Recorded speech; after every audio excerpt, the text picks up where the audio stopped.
How about once in a while we support democracies instead of oligarchs and outright dictators? Check this out. Ding the bell, leave your comments, subscribe to our channel, and let your friends know about us.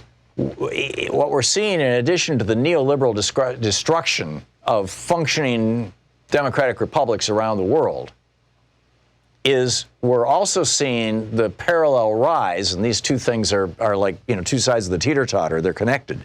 We're seeing the parallel rise of autocrats, oligarchs, billionaires, and right-wing paramilitaries all over the country, and we're seeing the hardening of the right-wing perspective of police agencies, not just around the world. You're seeing this in Hong Kong right now.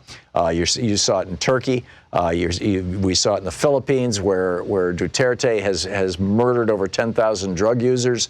Extrajudicial killings, and Donald Trump congratulated him on it, by the way, said, "You're doing a great job with your drug war." Those were Trump's words, or very, very close to that.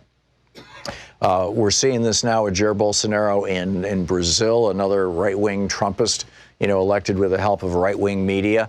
In this case, it was not Facebook. It was another product. I believe it might have been Instagram, but whatever it is, it's very, very popular in Brazil. And so, all around the world, what we're seeing is these turns to the hard right. And now in China, China had their 70th anniversary last week, and this Business Insider article from last week, the headline: Trump congratulated China's dictators while police brutally cracked down on pro-democracy activists in Hong Kong. And it looks like the deal that Trump is trying to offer China is, I won't say a word about democracy in Hong Kong. I'll be silent. The first president in American history, basically, to be silent about a democratic movement here. I won't say a word if you'll give me a trade deal so that I can keep the American economy going, and maybe if you'll buy some stuff from American farmers, because they're starting to desert me in troves, and I need the Midwest in order to win re-election in 2020 so I can stay out of jail. That seems to me like the bottom line. Trump tweeted, "Congratulations to President Xi and the Chinese people on the 70th anniversary of the People's Republic of China." Not a word about the protesters. Not a word about 1 million Uyghurs who are basically their entire homeland, their entire territories have been turned into concentration camps. As Xi, this from this piece by John Halterwanger in Business Insider, as Xi reviewed Chinese, well, actually, there's a tweet from Ian Bremmer, actually. As President Xi of China reviewed China's troops in the capital, a teenage demonstrator was shot in the chest by a police officer on Tuesday, marking the first time law enforcement in Hong Kong used live rounds since protests began in June.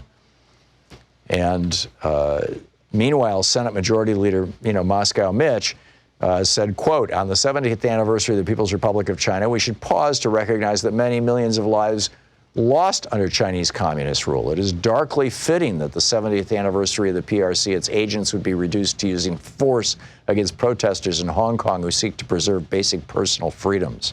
Ted Cruz issued a statement about the protester who was shot. He said, "Today's shooting in Hong Kong marks an unacceptable escalation." This is Ted Cruz. You've got Moscow Mitch, and you got, Ted Cruz, of all people, calling out China as Donald Trump is just, saying, kissing their butts. Just, what can I do for you guys?